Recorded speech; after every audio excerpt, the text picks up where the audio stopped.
नमस्कार। श्री हरिनारायण गोधाम की इस पावन धरा पर हम आप सबका पुनः स्वागत करते हैं। आज हम हमारे ऋषिगण व पूर्वजों द्वारा निर्मित की गई इस ऋतु के वैज्ञानिक उस पहलू को समझेंगे जो परंपरागत रूप से वह भोजन को इस ऋतु अनुसार चयनित करके बनाई गई है।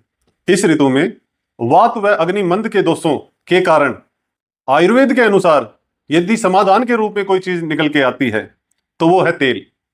तेल रुचिकर होकर के हमारी भूख को बढ़ाएगा, साथ में वात दोषों को भी शांत करेगा। इसलिए इस मौसम में घी की अपेक्षा तेल विशेष लाभकारी हो जाता है।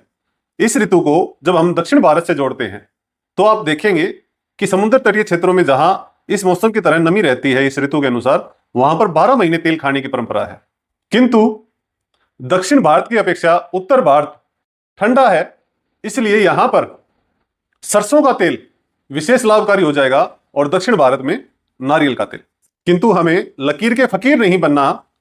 यदि उत्तर भारत में किसी व्यक्ति को पित्त से संबंधित रोग अधिक परेशान कर रहे हो तो ऐसा व्यक्ति भी यदि इस ऋतु में नारियल तेल प्रयोग करे तो उसके लिए विशेष लाभकारी होगा।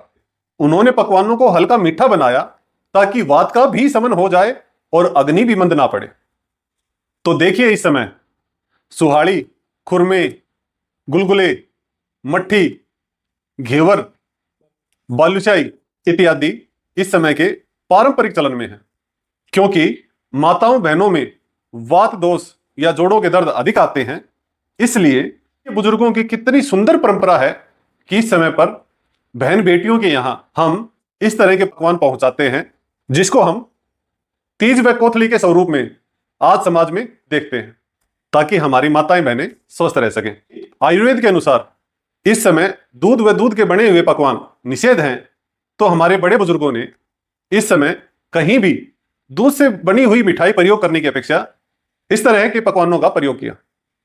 किंतु आज की अज्ञानता व स्वाद के वशीभूत होकर के आज हम घेवर पर भी मावा लगा के खाने लगे हैं, या दूध मिठाइयां भी इस समय हम प्रयोग करने लगे हैं, जो आयुर्वेद के अनुसार इस समय बिल्कुल भी अनुकूल नहीं है।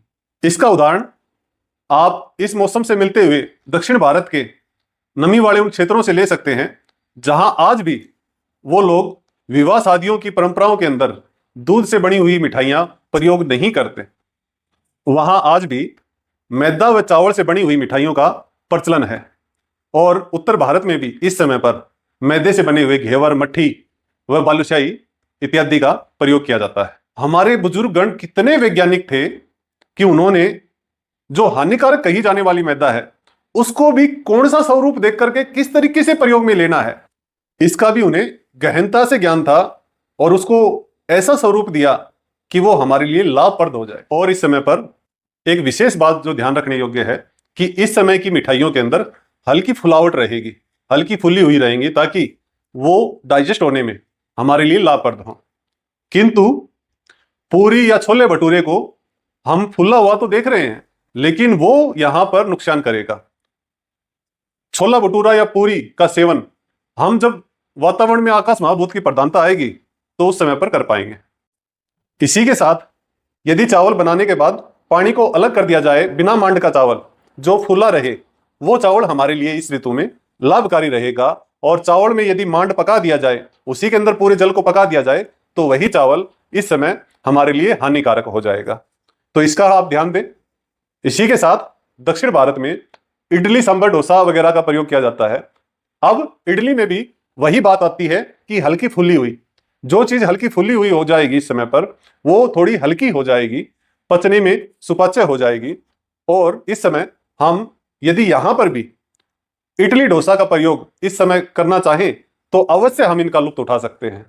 किंतु 12 महीने हर मौसम में यदि हम ये चाहें कि हमेशा कभी भी किसी भी तरह का पकवान का हम सेवन कर सकें, तो ये कहीं ना कहीं हमसे पाप होगा। इस पाप का फल हमारे स्वास्थ्य की गिरावट में हमें देखने को मिलेगा। इस समय पर मसाले के रूप में हींग भी विशेष लाभकारी हो जाता है, जो वायु का शमन करता है और अग्नि को प्रज्वलित करता है, पाचन को अच्छा करता है। साथ ही इस समय पर हमें पतली दालों का प्रयोग करना चाहिए, जैसे साउथ इंडिया में पतला सांभर बनाते हैं। पतली दालें पचने में सुपाच्य होती हैं। और पतली दालों में भी हमें हल्की दालों का प्रयोग करना चाहिए जो पचने में आसान हो। इस समय पर दाल का महत्व इसलिए भी बढ़ जाता है क्योंकि इस समय पर वर्षा के कारण सब्जियों की पैदावार में भारी गिरावट आ जाती है, जिसके चलते दालों का प्रयोग विशेष रूप में बढ़ जाता है। साथ ही पूर्वजों द्वारा इस ऋतु में निर्मित उनका एक आविष्कार हमारे लिए विशेष लाभकारी हो जाता है, जिसको हम आज अचार के रूप में देखते हैं। यही अचार इस समय पर आई सब्जियों की कमी की भी पूर्ति करता है। साथ ही तेल का उपयोग होने के कारण यह वात को भी शमन करता है और साथ में भोजन को भी यह रुचिकर बनाते हुए हमारे पाचन को भी बढ़ाता है। तो क्या कुछ नहीं दिया हमारे ऋषियों व बुजुर्गों ने ताकि हम स्वस्थ रह सके? क्या क्या तपस्या नहीं की होंगी उन्होंने समाज को स्वस्थ रखने के लिए? आज बड़ा ही गर्व महसूस होता है उनके इन विचारों पर। यदि आपको भी हमारी तरह उन विचारों पर गर्व की अनुभूति हो रही है तो कृपया इन लुप्त होती हुई परंपराओं को बचाने का प्रयास कीजिए और इन विचारों को अधिक से अधिक समाज में बिखेरने का प्रयास कीजिए ताकि पूरा समाज स्वस्थ हो सके। इसी के साथ हम आज के विचारों को विराम देते हैं। जय हिंद, जय भारत।